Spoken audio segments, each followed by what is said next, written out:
आदित्यहृदयस्तोत्रम् ततो युद्धपरिश्रान्तं समरे चिन्तया स्थितं रावणं चाग्रतो दृष्ट्वा युद्धाय समुपस्थितं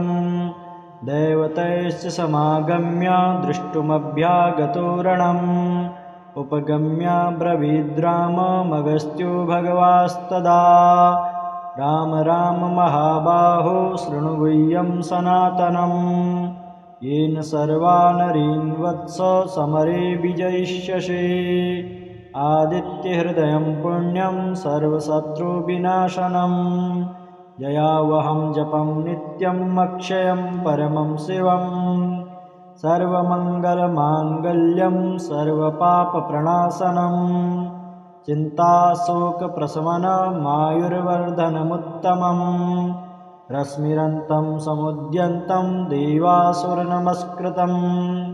पूजयस्व विवस्वन्तं भास्करं भुवनेश्वरम् सर्वदेवात्मको येष तेजस्वी रश्मिभावनः एष देवासुरगणा लोकान् पातयिगभस्तिभिः एष ब्रह्मा च विष्णुश्च शिवः स्कन्दः प्रजापतिः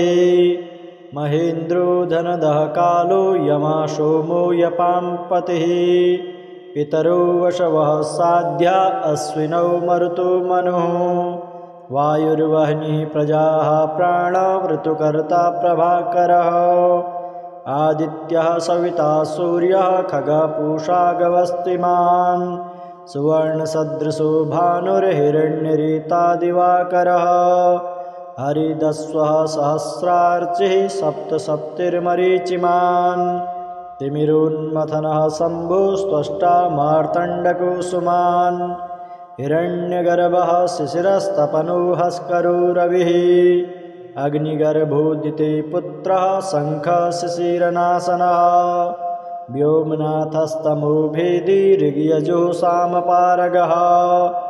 घनवृष्टिरपां मित्रो विन्द्यवीते प्लवङ्गमम् आतपे मण्डले मृत्युः पिङ्गलः सर्वतापनः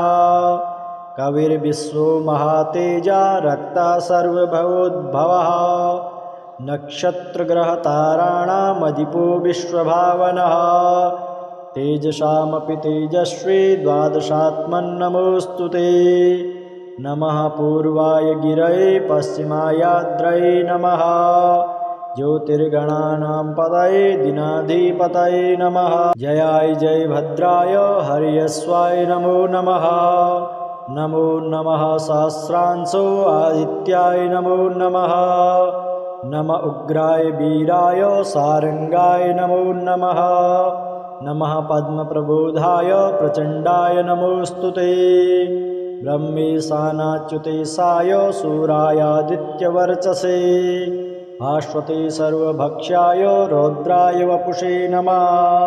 तमोघ्नाय हिमघ्नाय शत्रुघ्नायामितात्मने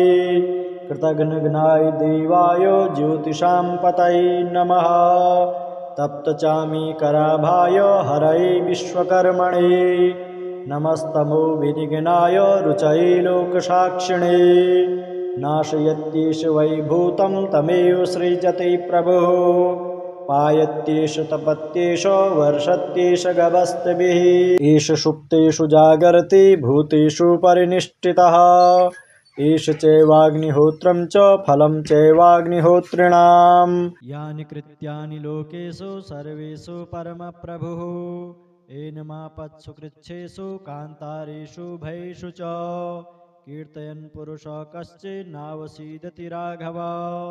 पूजयस्वेनमेकाग्रो देवदेवं जगत्पतिम् एतत्त्रिगुणितं जप्त्वा युद्धेषु विजयिष्यसि अस्मिन् क्षणे महाबाहो रावणं त्वं जहिष्यसि एवमुक्त्वा ततो गस्त्यो जगाम स यथागतम् एतच्छ्रुत्वा महातेजा नष्टशोको भवत्तदा धारयामास सुप्रीतो राघवः प्रत्यतात्मवान् आदित्यं प्रेक्ष्य जप्त्वेदं परं हर्षमवाप्तवान् त्रिराचम्य शुचिर्भूत्वा धनुरादाय वीर्यवान्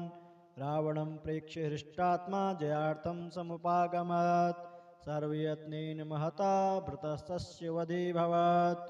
अथ रविरवदन्निरीक्ष्यं रामम् उदितमनाः परमं प्रहस्यमाणः निशिचरपतिसञ्चयं विदित्वा सुरगणमध्य गतो वचस्त्वरेति।